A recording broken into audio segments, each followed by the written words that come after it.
Hi friends, welcome back to my channel. இன்றைக்கி ஒரு குட்டியான மினி விலாக் தான் பார்க்க போகிறீங்க. பக்ரீத் அன்றைக்கி எடுத்த வீடியோஸ். இந்த வீடியோ மிஸ் பண்ணாமல் ஸ்கிப் பண்ணாமல் பாருங்கள்.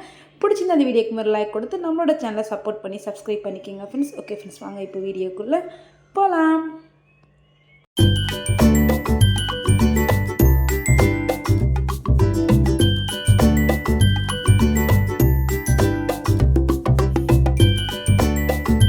காலையில் எந்திரிச்சதும் எப்பவும் பார்த்திங்கன்னா நான் வந்து பாயசம் வச்சுருவேன். ஃபஸ்ட்டு வேலையை பாயச வேலை முடிச்சிடுவேன். முடிச்சதுக்கப்புறம் பார்த்திங்கன்னா எல்லாம் ஃப்ரெஷ்ஷப் ஆகிடுச்சு. இங்கெல்லாம் வந்து 5:15 வந்து ஸ்டார்ட் பண்ணிடுவாங்க தொழுகையெல்லாம். ஸோ காலையில் எழுந்திரிச்சுமே வந்து பாயசம், ஏன்னா நைட்டுமே வந்து பார்த்திங்கன்னா வெளியெல்லாம் போயிட்டு வந்துட்டு லேட்டாக தான் தூங்கணும். அதனால் காலையில் எழுந்திரிச்சதும் பாயசம் வச்சாச்சு. அதுக்கப்புறம் வந்து ஹஸ்பண்டுமே வந்து தொழுகை போயிட்டாங்க. பார்த்திங்கன்னா செம்ம க்ரௌடு. வெளியெல்லாம் வந்து தொழுக உட்கார ஆரம்பிச்சிட்டாங்க. அதுக்கப்புறம் இது ஆடு பார்த்திங்கன்னா நாங்கள் ஊரில் ஆடு கொடுத்துருந்தாங்க என்னோடய ஹஸ்பண்டு. ஸோ ஒரு மெமரியாக இருக்கட்டுமே அப்படின்றனால தான் இந்த வீடியோ ஷேர் பண்ணேன்.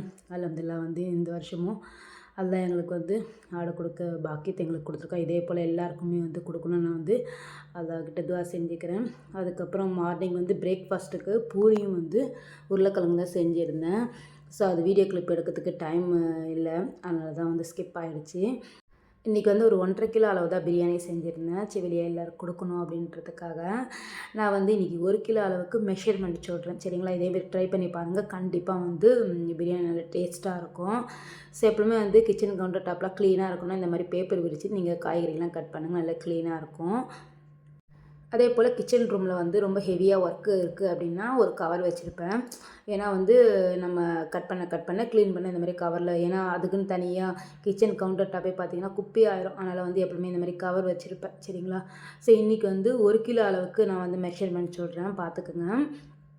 ஃபஸ்ட்டு வந்து நல்லா வந்து எப்பவுமே பிரியாணிலாம் நீங்கள் செய்கிறதா இருந்தால் ஒரு நல்ல அகலமான பாத்திரம் தான் எடுத்துக்கோங்க. ஏன்னா வந்து இப்போ ஒரு 1 கிலோ 2 கிலோலாம் செய்கிறீங்கன்னா ஒரு 1 கிலோ அளவுனா ஒரு 2 கிலோ அளவு, அந்த அளவுக்கு வந்து நீங்கள் வந்து பாத்திரம் எடுத்துக்கோங்க. இப்போ இந்த 1 கிலோ அளவு ரைஸ்க்கு எவ்வளோ ஆயில் எடுக்கணும் அப்படின்னா 150 கிராம் அளவு ஆயிலும் ஒரு 50 கிராம் அளவு நெய்யுமே எடுக்கணும். இப்போ நான் 1 கிலோ அளவுக்கு தான் உங்களுக்கு வந்து மெஷர்மெண்ட் நான் சொல்கிறேன், சரிங்களா? ஸோ இது வந்து வெங்காயம் அதிகமாக இருக்குன்னு நினச்சிக்காதீங்க. நான் வந்து 1.5 கிலோ அளவு, ஏன்னா எப்பவுமே வந்து நார்மலாக ஒரு சில வீட்டில் வந்து 1 கிலோ 2 கிலோ இந்த அளவு தானே செய்வீங்க. அதனால் 1 கிலோ அளவு நான் உங்களுக்கு சொல்கிறேன். இப்போ வந்து 1 கிலோ அளவு செய்கிறீங்க அப்படின்னா ஒரு 5லேருந்து 6 வெங்காயம் எடுங்க, ஓகேங்களா? மீடியம் சைஸ் நான் சொல்கிறது. பெரிய வெங்காயமாக இருந்தால் ஒரு 5 வெங்காயம் எடுத்தால் போதும். அதுவும் வெங்காயம் பார்த்திங்கன்னா ரொம்ப மெலிசாக இருக்கணும். இப்போ எண்ணெய் ஊற்றியாச்சு, அதுக்கப்புறம் வந்து நெய்யுமே சேர்த்தாச்சு. மொத்தம் நெய்யும் எண்ணெயும் சேர்த்து ஒரு 200 கிராம் அளவு வரணும். பட்டை, கிராம்பு, ஏலக்காய், பிரியாணி இதெல்லாமே சேர்த்து 10 கிராம் அளவு இருக்கணும், சரிங்களா? எண்ணெயில் அது பொரிஞ்சு வந்ததுமே நம்ம கட் பண்ணி வச்சுருக்க வெங்காயத்தை சேர்த்தாச்சு. வெங்காயம் வந்து நல்ல பொன்னிறமாக ஆகணும். அந்த அளவுக்கு வந்து மீடியம் டு லோ ஃப்ளேமில் வச்சு நம்ம அப்பப்போ வந்து வதக்கி விட்டுட்டே இருக்கணும் இந்த மாதிரி.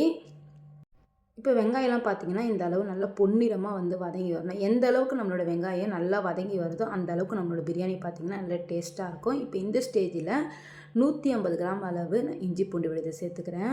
நான் எப்பவுமே வந்து இஞ்சி பூண்டு பார்த்திங்கன்னா நல்லா ஃப்ரெஷ்ஷாக தான் அரைச்சி சேர்ப்பேன். எப்பவுமே பிரியாணிக்கு ஃப்ரெஷ்ஷாக அரைச்சி சேர்த்திங்கன்னா இஞ்சி பூண்டு நல்லா பிரியாணி செம்ம டேஸ்ட்டாக இருக்கும். இப்போ இது கூடவே வந்து கொஞ்சமாக உப்பு சேர்த்துக்கலாம். உப்பு சேர்க்கறதுனால நம்மளோட இஞ்சி பூண்டு பார்த்திங்கன்னா வந்து அடிப்பிடிக்காது, அதுக்காக தான். இதுவுமே சேர்த்து நல்லா மிக்ஸ் பண்ணிக்கணும். மீடியம் டு லோ ஃப்ளேமில் வச்சு நல்லா மிக்ஸ் பண்ணிக்கணும். அந்த இஞ்சி பூண்டுடைய பச்சை வாசனைலாம் போகிற வரைக்கும் நல்லா மிக்ஸ் பண்ணிகிட்டே இருக்கணும். கண்டிப்பாக உங்கள் வீடுகளில் இந்த மாதிரி ட்ரை பண்ணி பாருங்கள் ஃப்ரெண்ட்ஸ். நல்லா டேஸ்ட்டாக இருக்கும் பிரியாணி.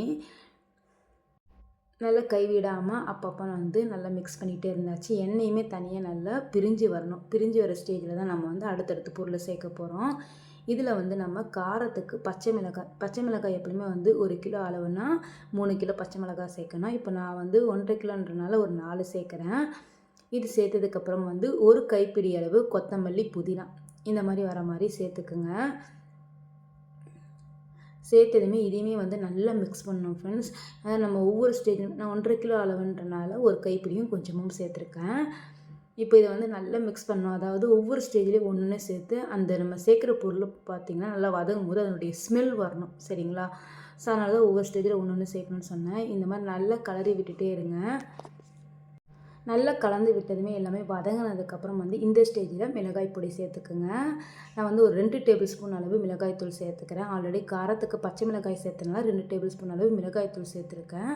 அதுக்கப்புறம் இந்த ஸ்டேஜில் நம்ம கழுவி வச்சுருக்க மட்டனுமே சேர்த்துக்கலாம். எப்பவுமே வந்து பிரியாணியில் செய்கிறீங்களா சிக்கன் ஆகட்டும் மட்டன் ஆகட்டும் எலும்புள்ள மாதிரி சேர்த்துக்கோங்க. அப்போ தான் அந்த பிரியாணி நல்ல டேஸ்ட்டாக இருக்கும். அதே மாதிரி கொழுப்பு ரவாசன்னு சொல்லுவாங்க. ஸோ அந்த மாதிரி கறி சேர்த்தாலுமே வந்து நம்மளோட பிரியாணி பார்த்திங்கன்னா நல்ல டேஸ்ட்டாக இருக்கும்.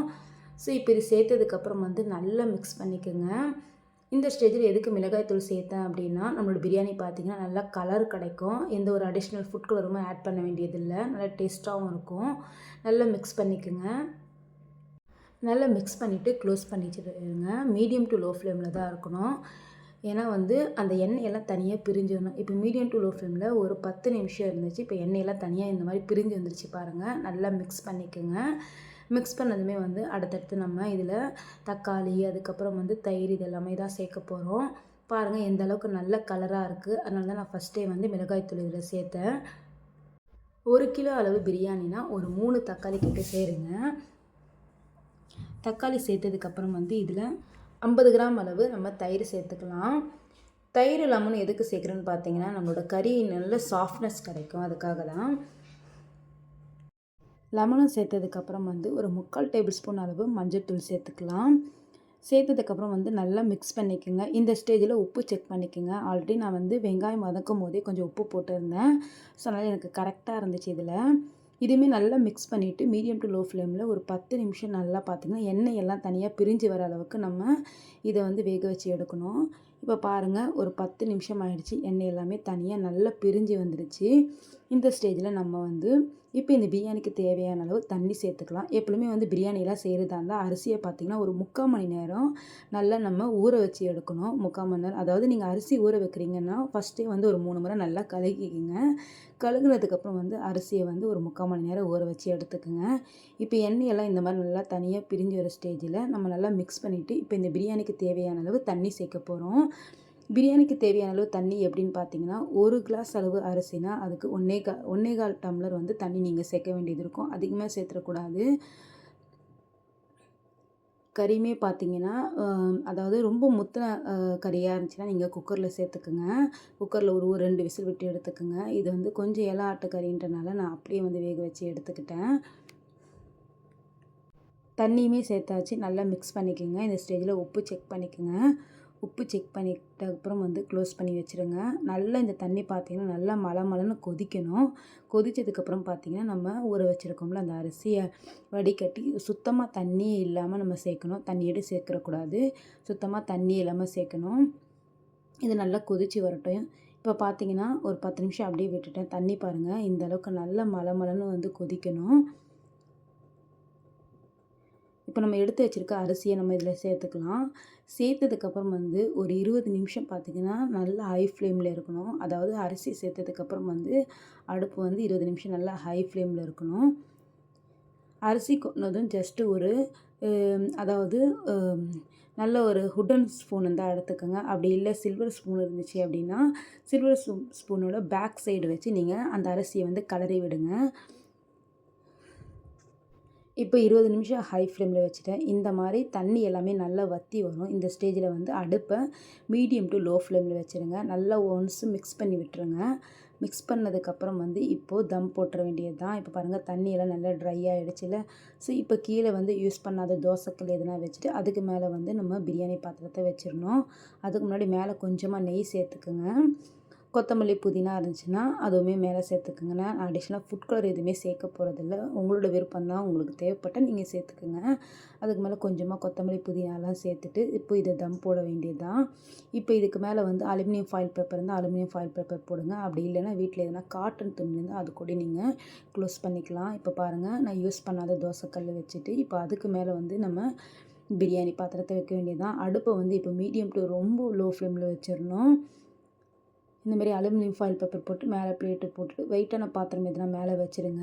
இப்போ இது வந்து ஒரு 15 நிமிஷத்துக்கு அந்த லோ ஃப்ளேம்லேயே வச்சு நம்ம அந்த பிரியாணியை வந்து மிச்சம் உள்ளதும் நல்லா வெந்து எடுக்க போகிறோம். இப்போது சைட் பை சைடாக நான் வந்து வெங்காயம்லாம் வந்து கட் பண்ணியாச்சு. தயிர் பச்சடிக்காக தான். தயிர் பச்சடி எப்பவுமே வந்து டேஸ்ட்டாக வரணும்னா இந்த மாதிரி ட்ரை பண்ணி பாருங்கள். வெங்காயம் கட் பண்ணதுமே அதில் கொஞ்சமாக உப்பு, உங்களுக்கு காரத்துக்கு ஏற்ப பச்சை மிளகாய் போட்டு நல்லா மிக்ஸ் பண்ணிக்கோங்க. மிக்ஸ் பண்ணதுக்கப்புறம் ஒரு 10 நிமிஷம் விட்டுறணும்.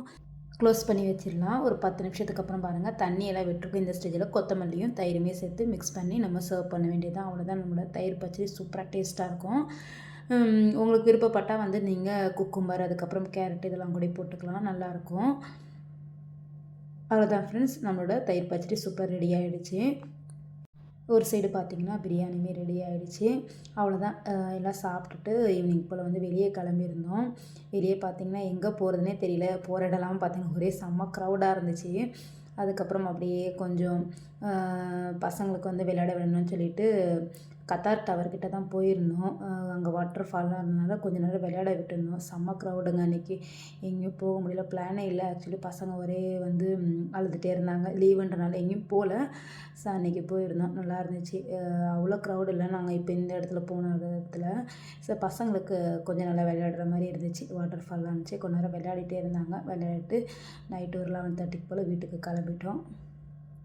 ஓகே ஃப்ரெண்ட்ஸ், என்னோட இந்த விலாக் உங்களுக்கு பிடிச்சிருந்தா இந்த வீடியோக்கு மேலே லைக் கொடுத்து நம்மளோட சேனல் சப்போர்ட் பண்ணி சப்ஸ்கிரைப் பண்ணிக்கோங்க. பாய்.